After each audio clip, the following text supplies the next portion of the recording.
बिस्मिल्लाहिर्रहमानिर्रहीम अस्सलातु वस्सलामु अलैका या रसूलल्लाह व अला आलिका व अस्हाबिका या हबीबल्लाह। आज की इस वीडियो में हम आपके साथ बड़ी इन्फॉर्मेटिव सी कुछ बातें मैं शेयर करने जा रही हूँ और ये वीडियो उन लोगों के लिए ख़ास तौर पे बहुत ही ज़्यादा इफ़ेक्टिव और फ़ायदेमंद होगी जो लोग चाहते हैं कि वो एशिया से, पाकिस्तान या इंडिया से आके लंदन में मुकीम होना चाहते हैं, तो उन लोगों के लिए ये वीडियो बहुत ही ज़्यादा हेल्पफुल होगी। लंदन में रहने का चार्म बहुत ही ज़्यादा है लोगों को और लंदन एक बहुत ही ज़्यादा एक्सपेंसिव सिटी है, तो इस वजह से यहाँ पे आपको रहने सहने में या इमिग्रेशन करके आने के बाद यहाँ पे सेटल डाउन होने के लिए काफ़ी हार्ड टाइम फेस करना पड़ता है। तो ये वीडियो इसी हवाले से है कि आप अगर पाकिस्तान या इंडिया से इमिग्रेशन करके यहाँ पे आते हैं यूके में और स्पेशली आप चाहते हैं कि आप लंदन सिटी में ही रहें, तो आपको यहाँ पे रहने में आपका आते साथ ही कितना ख़र्चा होगा, या आप अगर यहाँ पे रहते हैं तो आपको कौन कौन से अखराजात जो बेसिक बुनियादी आपकी एक्सपेंसेस हैं वो कितने होंगे और कौन कौन से होंगे, इसके हवाले से हम थोड़ी सी शेयरिंग करेंगे। आपको थोड़ा सा एक रफ सा एस्टिमेशन दूंगी कि आपको आते साथ ही अपने साथ कितना बजट लेकर आना चाहिए। स्पेशली 2 से 3 माह का आपको अपने साथ ख़र्चा जो है वो बाहर से मतलब अपने साथ लेकर आना पड़ेगा, क्योंकि आते साथ ही जॉब जो है वो स्टार्ट नहीं होती और जो यहाँ पे ऑफ कोर्स उतरते साथ ही यानी कि एयरपोर्ट पे लैंडिंग करते साथ ही आपका एक ख़र्चा जो है वो शुरू हो जाता है। और ऑफ कोर्स आप जब भी एक नई जगह पे आते हैं, एक नई कंट्री में आते हैं, तो आपको इस बारे में पता नहीं होता कि हमने करना क्या है, क्या कहाँ जाना है और क्या हमारे एक्सपेंसेस होंगे या हमने किस तरह से अपनी ज़िंदगी स्टार्ट करनी है। तो इस हवाले से आपके साथ कुछ शेयरिंग की जाएगी।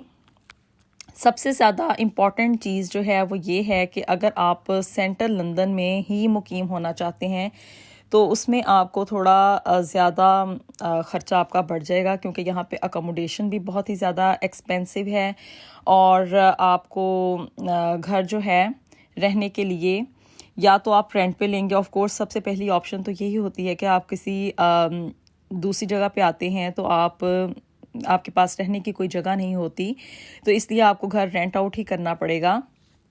और या दूसरी ऑप्शन ये है कि आप मॉर्गेज लें, तो आते साथ ही तो आपकी मॉर्गेज नहीं हो जाएगी, उसके लिए कुछ क्राइटेरिया होता है और वो तो अभी पॉसिबल नहीं होगा जब आप यहाँ पे नए नए इमिग्रेंट आते हैं। तो इसलिए सबसे बेस्ट ऑप्शन यही है कि आप अपना घर जो है उसको आप रेंट आउट करें। अगर आप एज ए सिंगल पर्सन आ रहे हैं यानी कि स्टूडेंट आ रहे हैं तो फिर आपको एक पूरा हाउस लेने की ज़रूरत नहीं है, बल्कि आपको एक रूम जो है वो ही रेंट पे ले लेना चाहिए। वो आपके लिए चीप भी रहेगा और इतना एक्सपेंसिव भी नहीं पड़ेगा, क्योंकि एक फुल हाउस का जो रेंट है वो तकरीबन 1500 से 1600 के दरमियान आपको एक 2 बेडरूम हाउस जो है वो रेंट पे मिलेगा। लेकिन इसमें इसका काउंसिल टैक्स भी शामिल नहीं है और बिजली के बिल्स भी इसमें शामिल नहीं होंगे। तो सिंगल पर्सन के लिए या अगर एक हस्बैंड वाइफ आ रहे हैं तो एक कपल के लिए भी एक रूम को ही रेंट आउट करना जो है वो ज़्यादा फ़ायदेमंद और चीप रहेगा। अगर आप एक रूम की बात करते हैं तो आपको रूम किस तरह से रेंट पे मिलेगा, तो इसके लिए बेस्ट ऑप्शन ये है कि आप सेंट्रल लंदन के अलावा उसके जो नियरेस्ट टाउन्स हैं उनमें कहीं पे भी आप अपनी अकोमोडेशन फाइंड आउट करें और वहाँ पे उसके जो इसको कहते हैं आउटर लंदन, मतलब है तो वो लंदन के ही टाउन्स, लेकिन इसको आउटर लंदन और इनर लंदन के हवाले से डिवाइड किया गया है। तो अगर आप थोड़ा चीप अपना बजट कम रखना चाहते हैं तो उसके लिए ये है कि आप अपना आउटर लंदन पार्ट में कहीं किसी भी टाउन में आप एक हाउस में एक कमरा फाइंड कर लें, एक रूम ले लें रेंट पे किसी के साथ शेयरिंग करके।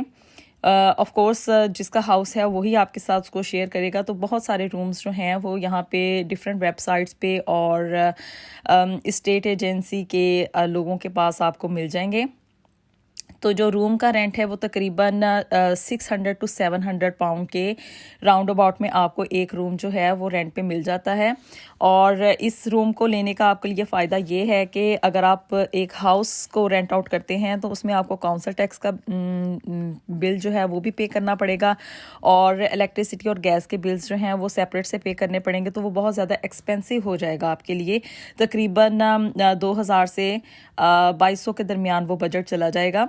तो बेस्ट ऑप्शन यही है कि आप एक रूम को रेंट आउट करें और 600 to 700 का बजट आप अपने जहन में रखें, और इसमें मोस्टली जो है वो बिल्स इंक्लूडेड ही होते हैं।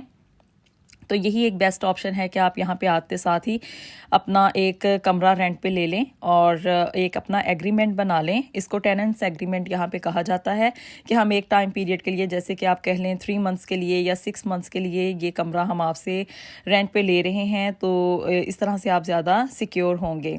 तो जो मेन यहाँ पे ख़र्चा आते साथ ही आपको पड़ेगा वो ये है कि आपकी अकोमोडेशन होगी।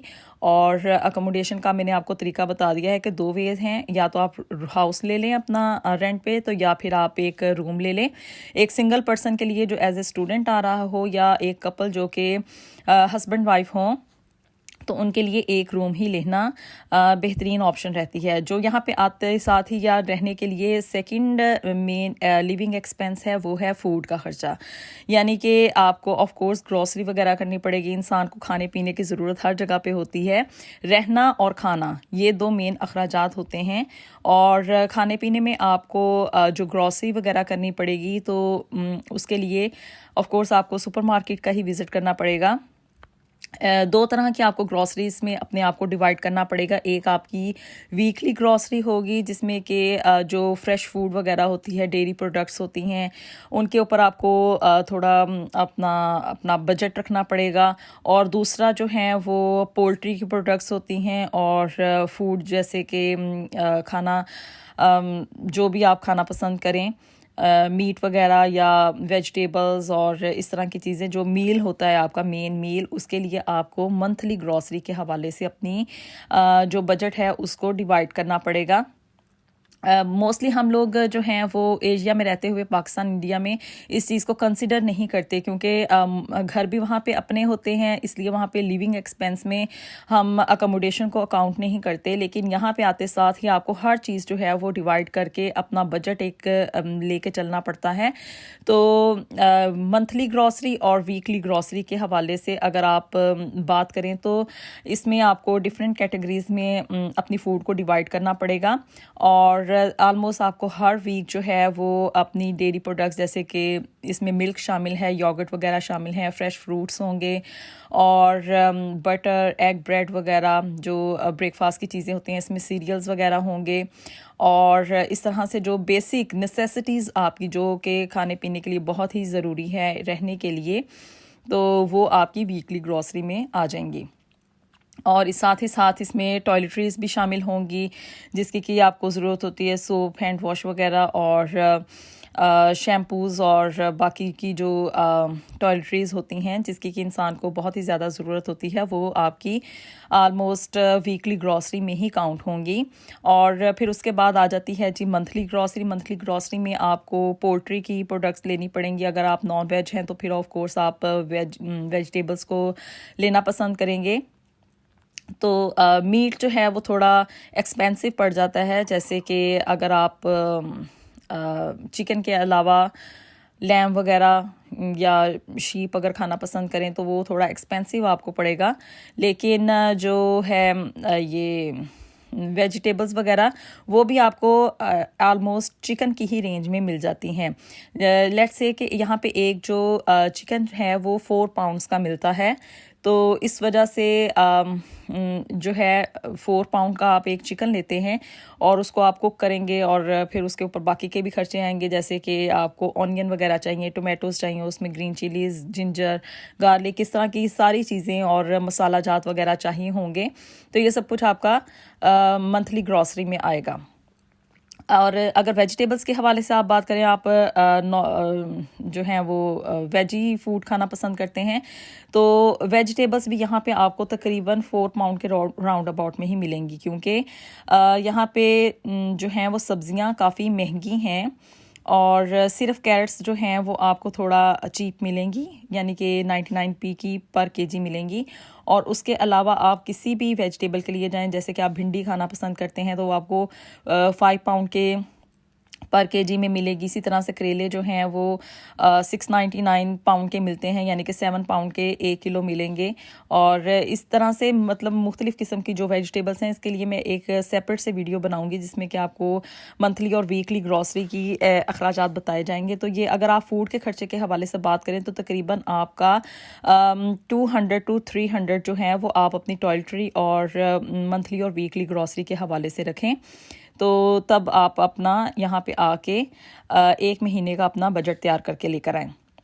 यानी कि 700 आप अपने जहन में रखें, 6 to 700 जो है वो रूम का रेंट है, और 2 to 300 जो है वो आपका, या आपके ऊपर डिपेंड करता है कि आप कितना कम खाएंगे या कितना ज़्यादा खाएंगे। तो ये उस हवाले से है कि आपके ऊपर डिपेंड करेगा कि आप कितना अपनी फ़ूड के ऊपर ख़र्चा करेंगे।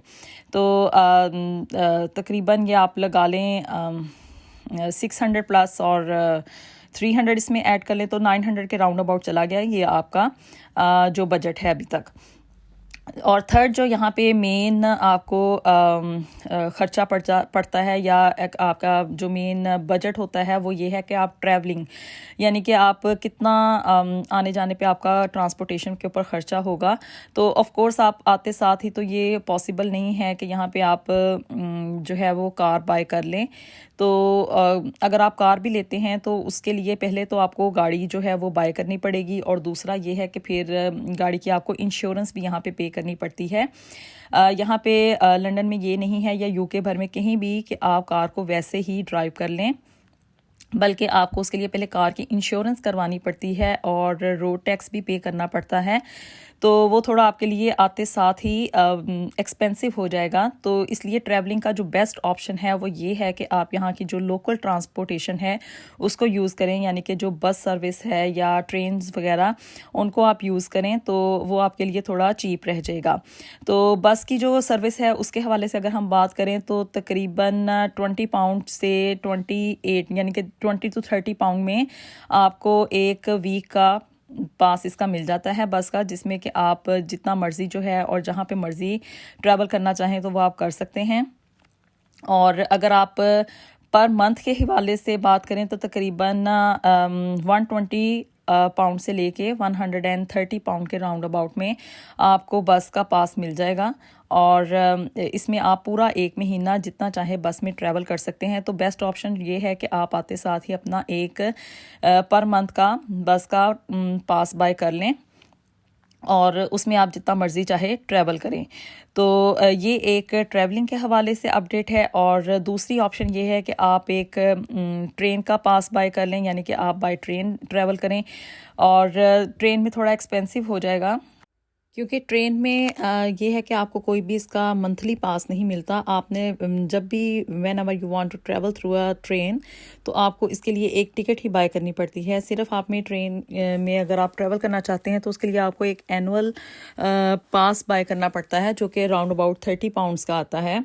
उस एनुअल पास का ये फ़ायदा है कि जब कभी भी आप कहीं पे भी जाना चाहते हैं बाय ट्रेन और आप टिकट बाय करते हैं तो उसमें आपको थोड़ा डिस्काउंट मिल जाता है। यही एक तरीका है यहाँ पे थोड़ा चीप वे में ट्रैवल करने का। अदरवाइज़ आपने जब कभी भी बाय ट्रेन ट्रैवल करना है तो उसके लिए आपको टिकट ही बाय करनी पड़ेगी। तो ये हो गई ट्रैवलिंग के हवाले से थोड़ी सी अपडेट। और उसके अलावा जो चौथा मेन एक्सपेंस है यहाँ पे वो है बिल्स का। बिल्स में जो है वो इलेक्ट्रिसिटी का बिल, गैस और वाटर का बिल इंक्लूडेड है, और उसके अलावा काउंसिल टैक्स का बिल इंक्लूडेड होता है। अगर आप ओनली रूम रेंट पे ले रहे हैं तो फिर आपको इन बिल्स का सामना नहीं करना पड़ेगा। जस्ट आपको जो बिल अपनी हद तक बाय करना पड़ेगा या पे करना पड़ेगा वो है टेलीफोन का बिल, यानी कि आप जो भी मोबाइल फ़ोन लेते हैं या जिस भी कंपनी की सिम लेते हैं तो फिर आपको उसके अकॉर्डिंग जो है उस बिल को पे करना पड़ेगा।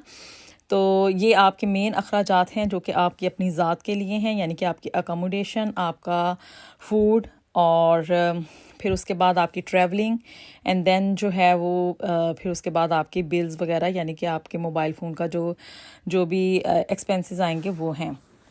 तो ये मिल मिला के जो है वो total round about 1100 to 1200 pounds आपका एक मंथ का ख़र्चा बन जाता है। और मैं यही एडवाइस करूँगी कि आप जब यहाँ पे नए नए आएँ माइग्रेशन करके, तो आप अपने साथ 2 से 3 माह का अपना ख़र्चा लेकर आएँ, यानी कि पर मंथ का आपका जो टोटल ख़र्चा होगा वो तकरीबन है 1100 से 1200 पाउंड के राउंड अबाउट में। तो ये तकरीबन आप अपने साथ 2400 पाउंड या आप कह लें कि 3000 पाउंड जो हैं वो लेकर आएँ, तो तब आप यहाँ पे आके 2 से 3 माह तक विदाउट एनी हेडेक जो है वो सर्वाइव कर सकते हैं। उसके बाद ऑब्वियसली आपकी जॉब स्टार्ट हो जाएगी और आप यहाँ पे मनी अर्न करना शुरू कर देंगे, तो फिर उसके बाद आप अपने अखराजात जो हैं वो यहाँ से ही निकालने शुरू कर देंगे। तो 3000 पाउंड जो है वो पाकिस्तानी तकरीबन 7.5 लाख बनता है। और आजकल की जो मनी एक्सचेंज का रेट है उसके अकॉर्डिंग मैं बता रही हूँ, लेकिन मैं तो ऑब्वियसली यहाँ पे पाउंड्स के ही बारे में मुझे पता है, तो इस वजह से मैं आपको 3000 की एक फ़िगर दे रही हूँ for the survival of 3 months here. तो ये थी कुछ अपडेट्स आपके साथ जो मैंने शेयरिंग की कि यहाँ पे अगर आप न्यूली इमिग्रेशन करके यहाँ पे आते हैं एज ए सिंगल पर्सन, तो आपको कितना ख़र्चा होगा। होपफुली आपके लिए ये वीडियो बहुत ही हेल्पफुल रहेगी, और अगर आप यहाँ पे आते हैं तो आप यहाँ पे आके अपने आप को कैसे यहाँ पे अकोमोडेट कर सकते हैं। तो मिलते हैं आपसे नेक्स्ट वीडियो में with something very helpful and very new. See you in the next video. Until then, अल्लाह हाफिज़।